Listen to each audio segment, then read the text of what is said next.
This is RACEX, a TPP review of race and race relations in America. Not everything is about race, but when race matters to the story, we're going to talk about it honestly, examine the facts, and challenge the narrative. I wake up in the morning and I thank my God. Many people wish me down, but I still stand strong. Hello. Please like and subscribe to the channel. This is our second live here over at RACEX, where we talk about racial issues that happen in the news.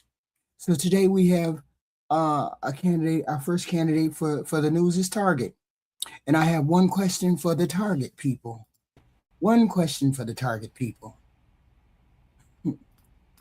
How in the hell this morning, Target is did you get into apologizing this? and removing a children's Halloween costume after it was widely criticized as racist. The images of the costume are being compared to racist caricatures, evoking blackface. Target now acknowledges the costume should have never been for sale, saying, "As a company, we got this wrong, and we are deeply sorry. We know this is especially hurtful for our Black guests, team members, and partners. Removing the costume is an important first step, and we are looking closely at how this happened." We're cutting up cards today. It comes 1 year after the company's controversial move to roll back its diversity, equity, and inclusion policies, which sparked protests and boycotts by shoppers. We need to hold larger corporations accountable. One Minneapolis area business leader claims this new costume controversy is an indirect result of Target's DEI decision last year, saying, "You rolled back diversity, so who's in the room now to say, hey, this is wrong?" One commenter on social media saying, "The amount of people this costume had to go through to get approved says a lot. What year is it?" Target declined to comment on who designed and approved the product, only saying that it's looking at what needs to change. Wow. Okay.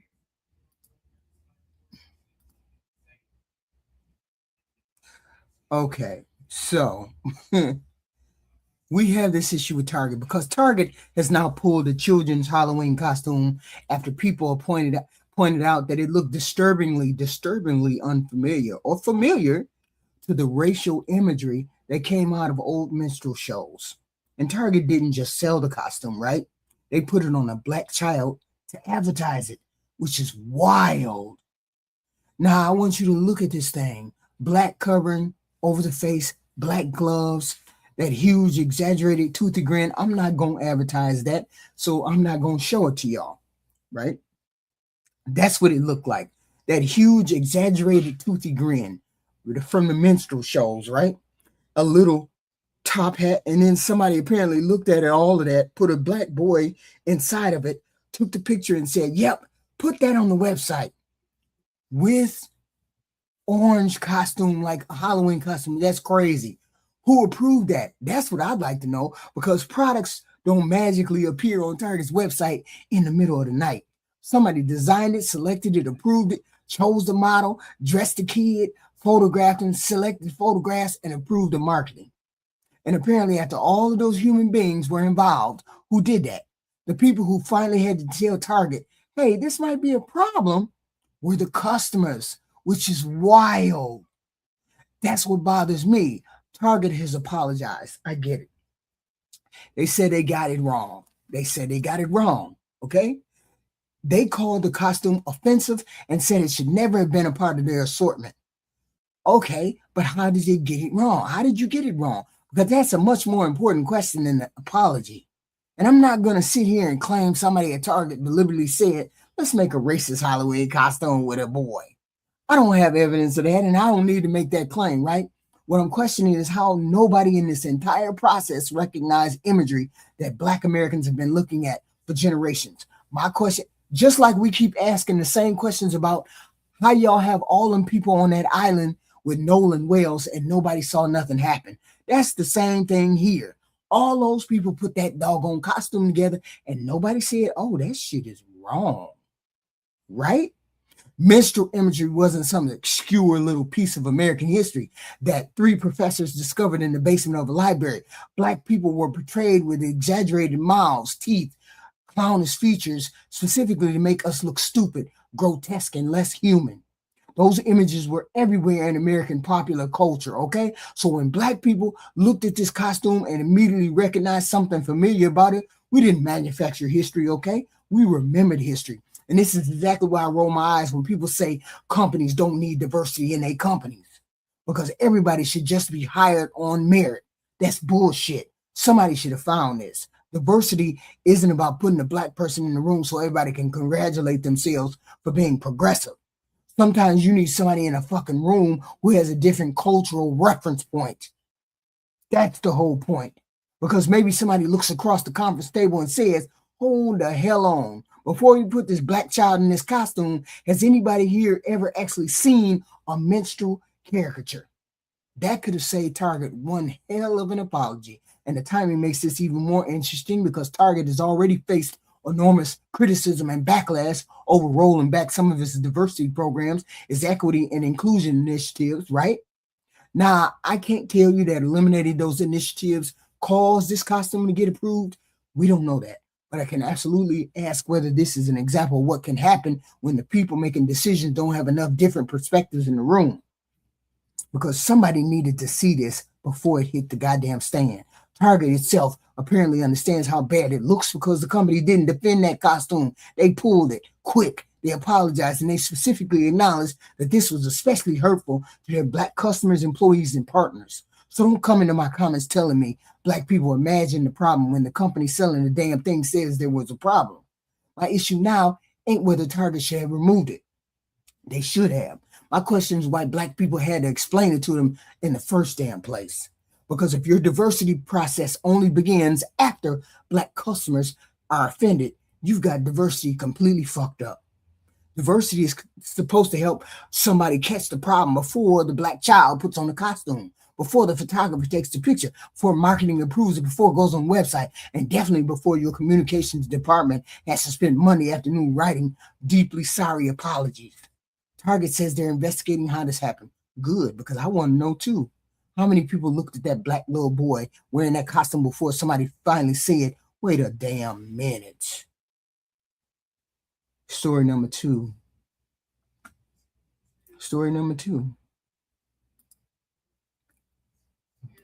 Listen. Let me show you the next one.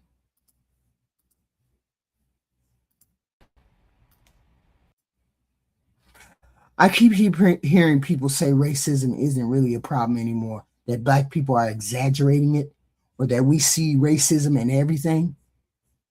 Apparently the FBI sees some of it too, because these are just our feelings. These are reported hate statistics.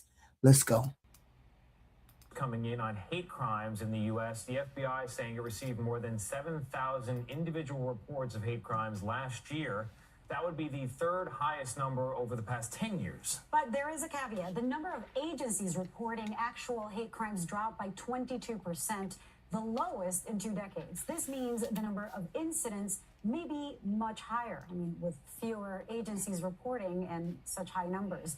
This is the latest report. Federal officials say most victims were targeted because of the offender's bias against race or ethnicity. More than 15% were targeted because of bias against sexual orientation, and more than 13% due to religious bias. If you look at all the hate crimes reported, nearly half were classified as intimidation, more than 35% simple assault, and about 20% aggravated assault. There are also 13 rapes and 9 murders reported among the hate crimes in this latest FBI data. Joining us now is CBS News Homeland Security and Justice reporter Nicole Skanga. Nicole, thank you for being with us. With all the caveats and the detail we just tried to layer into this introduction, from where you're sitting, what can be gleaned from this report? Tony, good to be with you. And yeah, the FBI's latest hate crime report is in, but it comes with a catch. We're not seeing the complete picture this year, and hate crimes, we should point out, are already underreported nationwide. Senior law enforcement officials have been telling us that for years. Here's what we do know about the latest statistics from 2021. About 2 in every 3 reported hate crimes nationwide were tied to an individual's race or ethnicity. That is consistent with what we've seen in years past. I want you to take a listen to what a senior FBI official told me just moments ago. 29% is anti-Black and African-American. 21%, the next largest, is an anti-white bias, and then 10% anti-Hispanic and Latino bias.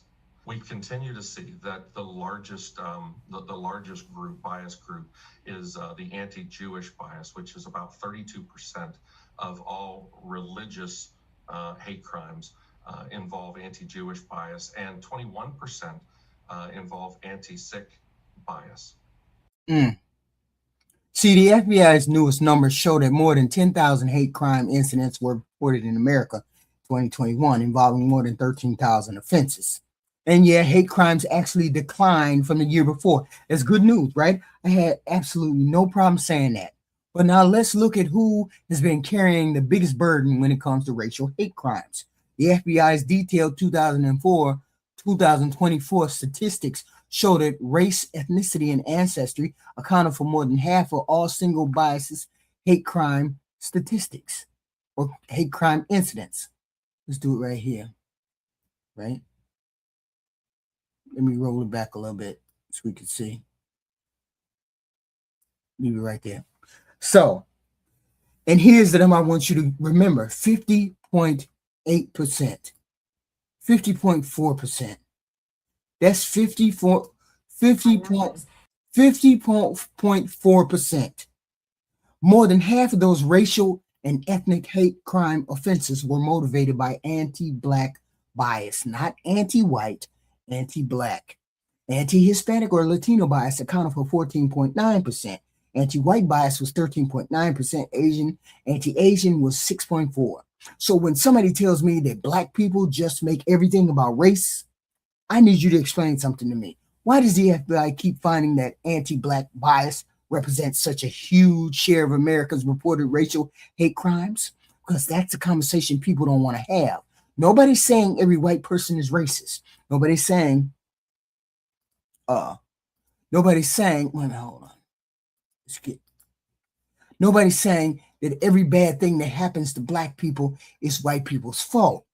That's not what we're saying. Look at the statistics. Look at the statistics. Okay? This is what we have to do. Look at the statistics. Okay? Hold on. Let me move this. I didn't move it and it got in my way. Okay. We have to look at half of this. There were about 7,000 offenses motivated by racial and ethnic bias. I was looking at some of the statistics. And here's the number I want you to remember is that 54%. Okay, here it is. So when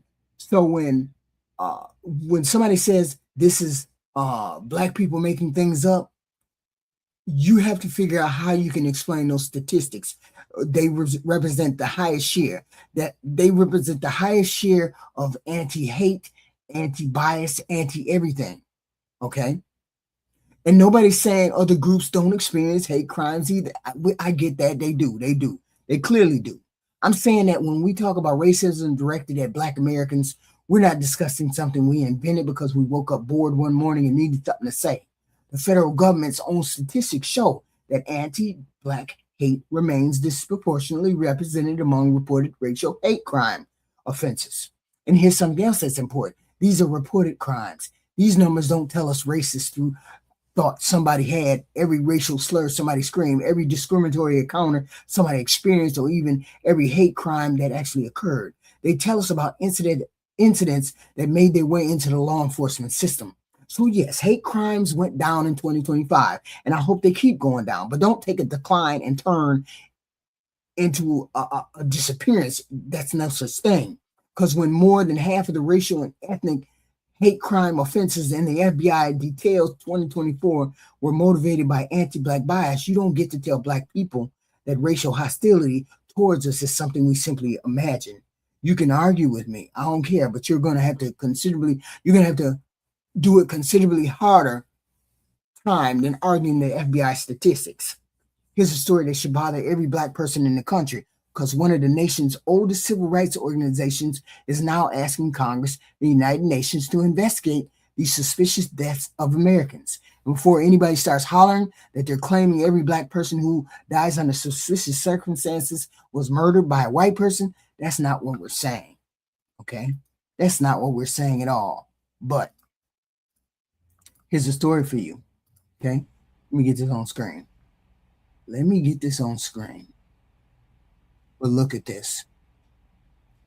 The Legal Defense Fund is asking a more basic question. When black people die under circumstances, are those deaths being investigated with the same urgency, thoroughness, and skepticism that would be applied to everybody else? That's the question.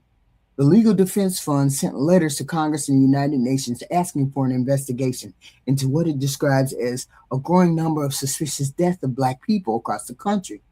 And they specifically want investigators to determine whether racial bias is contributing to inadequate investigations by state and local authority. Now that should get our attention, because they're not asking Congress to declare these deaths murders. They're not asking anybody to manufacture evidence. They're asking somebody independent to look at these cases and determine whether there's a pattern. And the scenes being properly investigated? Are witnesses being questioned thoroughly? Is evidence being preserved? Are suspicious circumstances being taken seriously? And most importantly, would the investigation look differently if the dead person was somebody else? Those are legitimate questions, and this hits particularly hard after everything we watch happen in Nolan, Wales. The Congressional Black Caucus has already called for an independent investigation into Nolan's death because they said too many questions are unanswered. The NAACP has now joined his family's legal team and says it's bringing additional investigative and legal resources into the case. So apparently black families aren't the only ones looking at some of these cases and saying, wait a minute, something ain't right here. And I want to be very careful here. Suspicious does not mean murder. An unanswered question is not evidence of conspiracy, and racial disparity by itself doesn't prove racial discrimination. But you know what unanswered questions do require? Answers. That's why the investigations exist. What bothers me is that whenever black people ask questions about something that doesn't make sense, somebody immediately accuses us of playing the race card. Well, if there's nothing racial happening, an independent investigation should be able to establish that. That's the beautiful thing about the evidence. Investigate it, collect the data, compare the cases, determine whether investigations involving black victims are handled differently, and then publish the findings so everybody can see, because if the investigation shows there's no racial pattern, then we have evidence supporting that conclusion. But if the investigation shows that suspicious deaths of black Americans are being dismissed more quickly, investigated less thoroughly, or treated with less urgency, then America has a problem much bigger than any single case. And that is what the Legal Defense Fund is asking somebody to find out. They're going beyond asking local police departments. They're going beyond asking individual states. They're asking the United States Congress and the United Nations to take a look at this. Think about how serious that is. Black Americans shouldn't need an international human rights body looking over America's shoulder just to determine whether our deaths are being properly investigated. But if that's what it takes to get an independent set of eyes on these cases, then investigate every damn one of them. Okay? Yeah.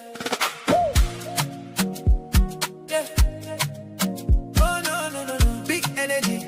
No darling. DJ, turn it up.